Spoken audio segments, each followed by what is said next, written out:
All right, guys, I'm working on the white 300 SD.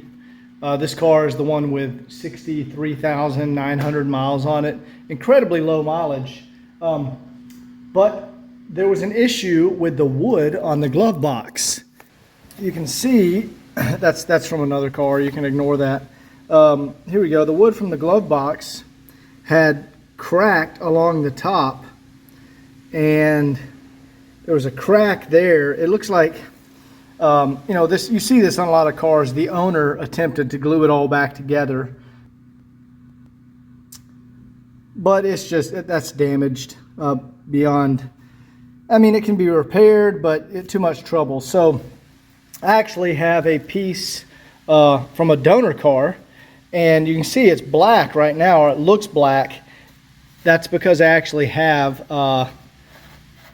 some Minwax, this is red mahogany 225 stain on there, and I want to get this, I've sanded it down. I didn't video that. Tons of different sandpapers up here, different grit sandpaper. I basically hit it with like a 320, sanded it down real good, and I'm going to stain this and get it to match that because this was a little bit lighter color. It had some sun fading on it.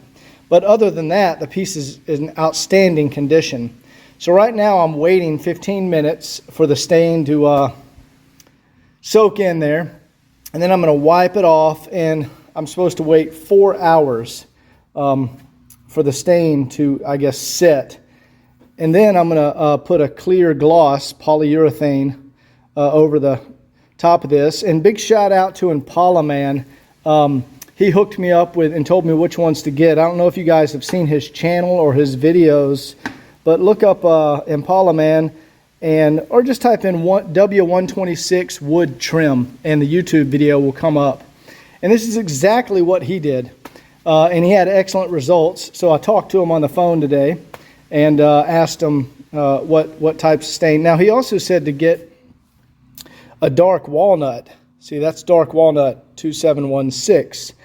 And I can mix these together if needed to get the right stain on here. But actually the red mahogany, I did a little test fit, and the red mahogany is going to look great. This is actually from another car. This is from the, it's a shame somebody this piece had come loose and somebody drilled holes in it and put screws through it. So I'm going to repair those one day. I'm just going to let them sit here for now. Anyway, I'm going to get this stained. Now, let me, because I have a couple of extra of these pieces, and I'm going to show you in the car. I actually already put a replacement piece on here, but this replacement piece was also faded, and it did not match. There you go. See, there's the original. There you go. There's the original color, and you can see how much lighter this is. Now, this piece is excellent because it lines up perfectly with the wood grain. I got lucky. It lines up perfectly with the wood grain, but this piece is going to come off, and I'm either going to stain this one or use the other one that I'm working on over there once I get an exact match for this color here. And then we're going to have that completely restored. Otherwise, the wood in here is absolutely beautiful. Very rich, dark. I guess that's a red mahogany color. But you can see how the lacquer over the top of this has some sun fade. So anyway, the goal is to match the original wood here to the glove box, and that's what I'm working on right now. Okay, I've let this soak in there for about 15 minutes, and now it's time to wipe it off. Oh man, look at that. Absolutely beautiful.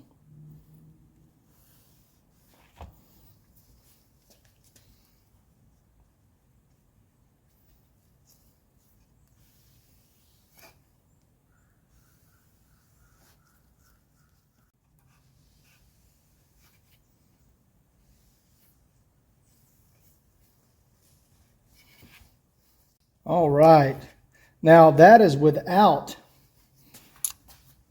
the polyurethane coating over it, but you can see that is an exact match. There's a little couple of spots right here that I'm going to put a little more stain on. So I'm going to go ahead and open up the can again and do that one more time.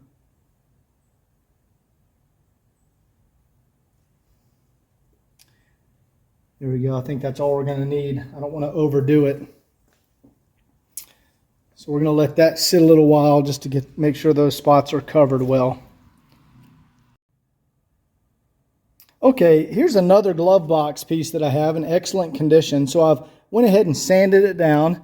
I just used a 320 grit sandpaper that I had and sanded it down, removed that, that lacquer coating.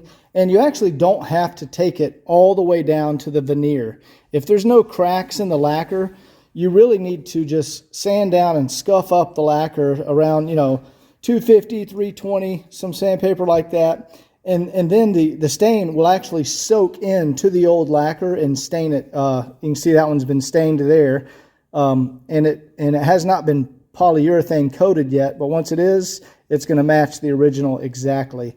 So I'm going to go ahead and stain this one. We have to put it on there. Here's the stain over here. See if you guys can see that. Yeah, there's the stain over there. Again, it's the mahogany. And I'm just going to dip my brush in there. And you actually let it sit for about 15 minutes.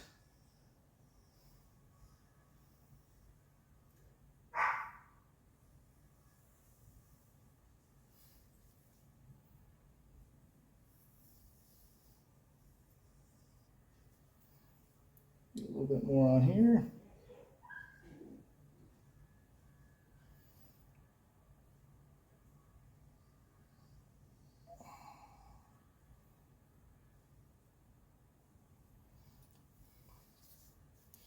And I actually want to make sure I get along the bottom edge.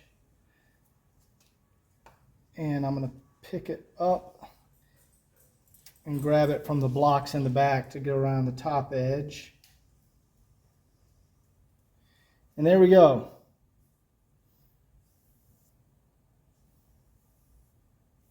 We want that to sit for about 15 minutes.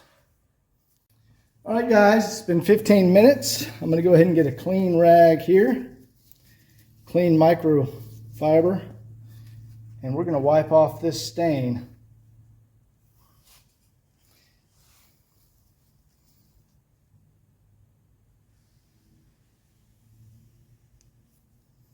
Beautiful.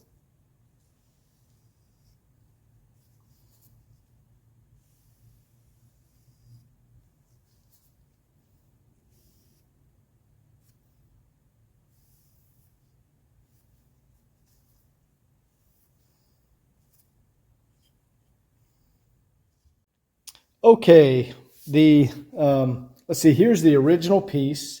This does have the lacquer, original lacquer finish on it. And you can see, here's the two pieces I've stained. And I'm just going to pick the best one at the end. But you can see I've got the color match exactly. Now, you can see this one's a little bit brighter, a little shinier, because it does have the original lacquer on it. So now I'm going to apply, we'll start with this one here. I'm going to apply the Minwax polyurethane. There it is right there. And I'm going to apply one coating and then let it dry. So first I need to stir it up a little bit.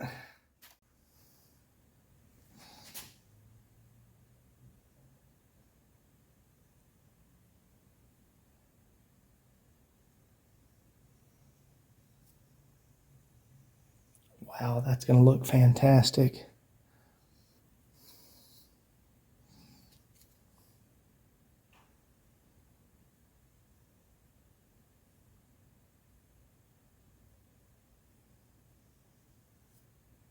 Okay,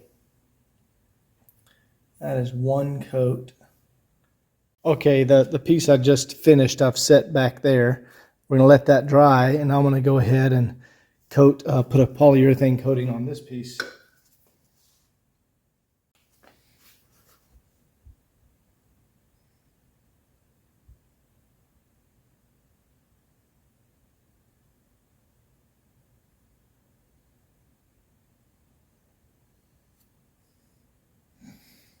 I'll just put some along the bottom edge now.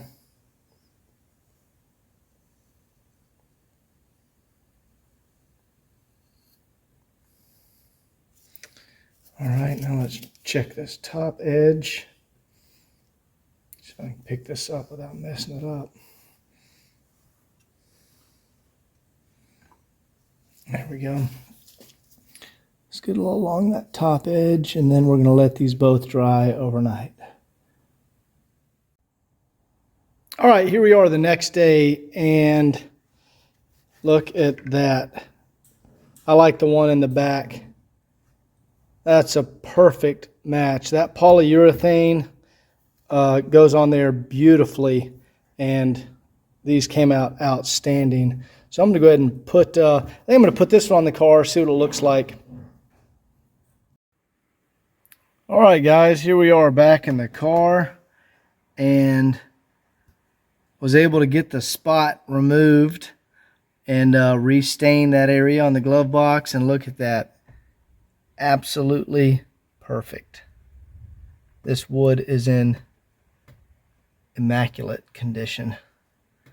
That was a lot of work getting this glove box perfect, but there she is, re-polyurethane coated, re-dyed, or re-stained, the exact same stain that was on this original piece, you know, because this one was cracked, and it just came out excellent. All the wood here is outstanding. No damage, no cracks. Absolutely beautiful. That was a lot of work. This took me several days to get that perfect, but that is back to factory original, like it would have left the showroom. All right, guys, what we're working on now is making an adjustment to this original door striker. Now, unfortunately, this is kind of common on these cars. These bolts or screws, their bolts are in there, and due to the way, here, let me show you one I've taken out. Where did I put it? Here we go. So they have a lot of, here we go, surface area underneath them, and they grip very tough on there, and you can see there's some blue Loctite in there. The Germans put Loctite in there. So these will often, the Allen key will strip, and they will not come out. So the trick is you drill, there you go, you drill an 1/8 inch hole right there in the bolt, and then you tap it out with a chisel. And of course you have to order replacement bolts to put in there afterwards. But that's really the only fix. So I'll do that. I've already removed one. I'll do it on this one and then demonstrate. I'll record how you do it. Okay, guys, like I said, I've already gotten that one out. So now we want to take that one out there. And the first thing you do is you grab a small, there you go, punch, and you want to punch a hole where you want to drill. Right about there. I'm sorry, not punch a hole, but just punch a little spot so you can get the drill bit started. All right, so you can see we now have a little punch mark right there. And first you want to start with a 1/16 drill bit and then go to a 1/8 drill bit. So we're going to get in here now. We've got a little punch mark. And keep in mind, I'm wearing safety glasses because these 1/16 drill bits will break a lot. These 1/16 inch drill bits break easy.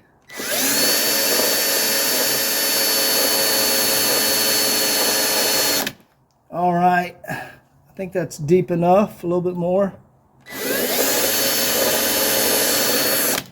All right, that's gonna do it. All right, we got our 1/8 inch.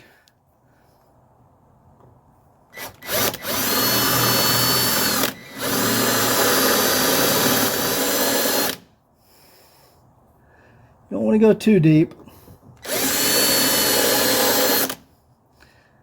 right, that is about perfect right there.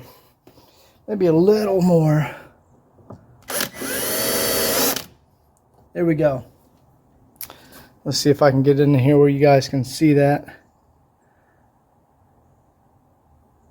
There you go. See, I've got an 1/8 inch hole perfectly drilled in just the bolt head. Now what we want to do is take, this is, sometimes you can use a chisel, but unfortunately the chisel will actually cut into the bolt. So I use a punch, like a flat tipped punch like that. And this will fit right in the hole. And then you can knock it out with your hammer. So let's go ahead and try that.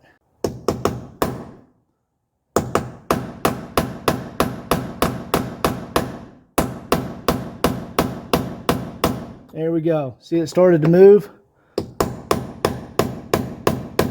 And there it goes. Now it's loose.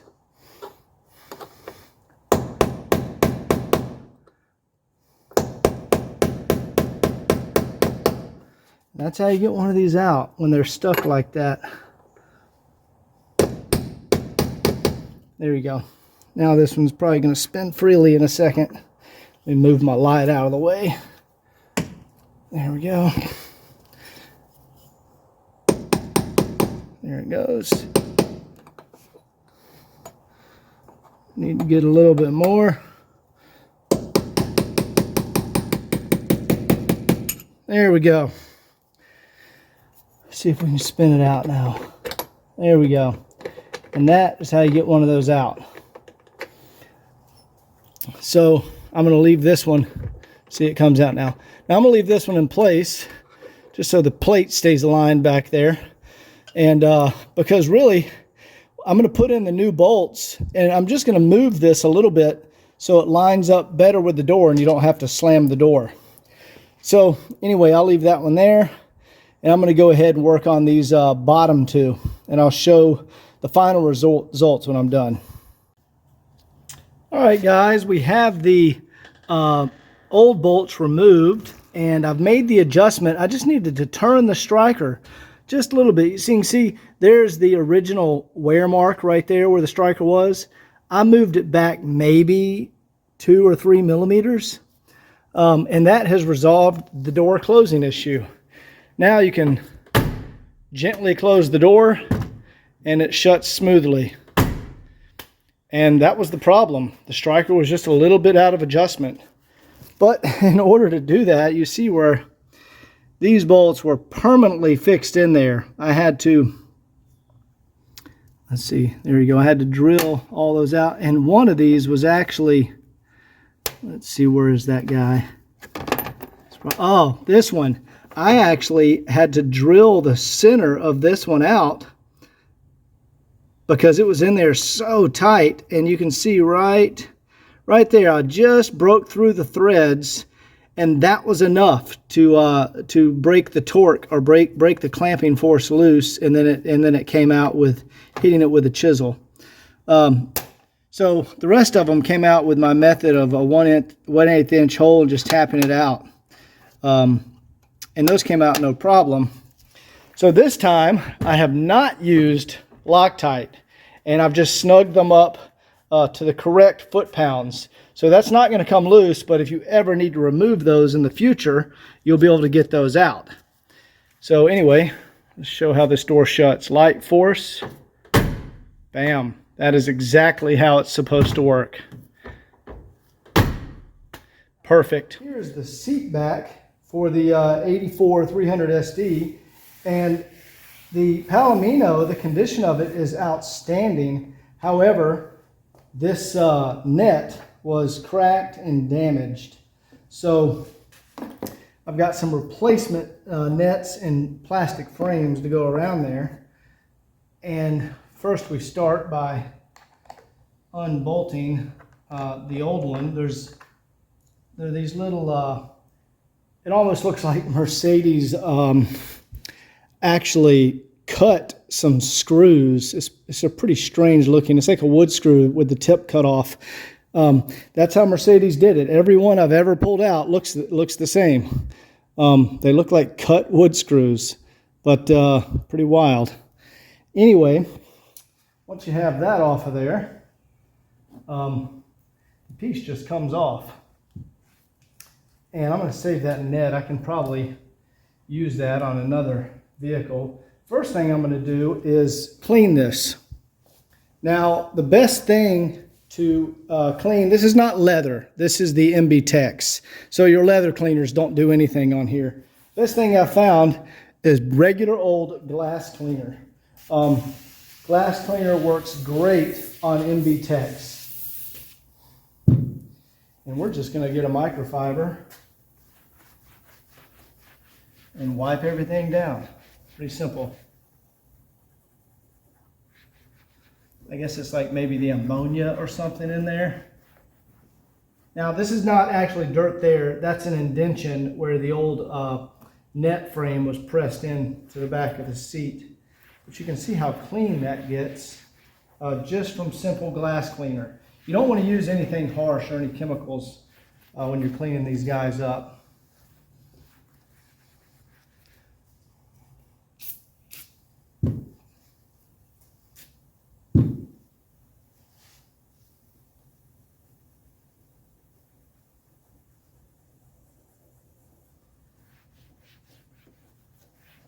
All right, that's beautiful. Look how nice that cleaned up. So what we want to do next, and these frames are extremely fragile. I've got a buddy that sent me a couple. Well, not a buddy, he's my parts supplier. And here we go. Now, I'm not going to clean it until I get it on the car, because when they're not on their car, they're extremely fragile. But once they're bolted onto the seat back, you can put a little force on them and clean them a little bit. So the way this works, you have little, see if you guys can see that. Not sure if you can see that, but let me come up here. You have little hooks. See, these hooks go to the left, and these hooks, there you go, these hooks come towards me, and these hooks both go to the left. So, and then you have hooks here and here that actually hook, let's see, hook downwards. Oops, I need to take out. He sent me the little bolts that I was showing you earlier. I need to take those guys out of here to see if I can lay this down delicately.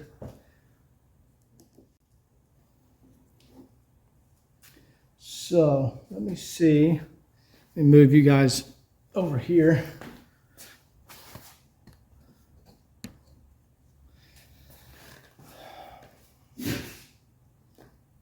And the trick is, can we get all these hooks in there without breaking anything? All right, we have everything cleaned up. I used some rubbing alcohol and just glass cleaner, and really took my time, cleaned all this up, and man, this looks absolutely fantastic. And the net is very tight, and there's no cracks in the trim piece now, and that is going to be an absolutely beautiful seat back. So let me put that in the car and let's take a look and see what it looks like. We have the seat backs back in the car, and man, that came out fantastic. Those look really, really great. Looks brand new. The nets aren't sagging, and the plastic trim is all intact because we just replaced it. That looks fantastic. So that's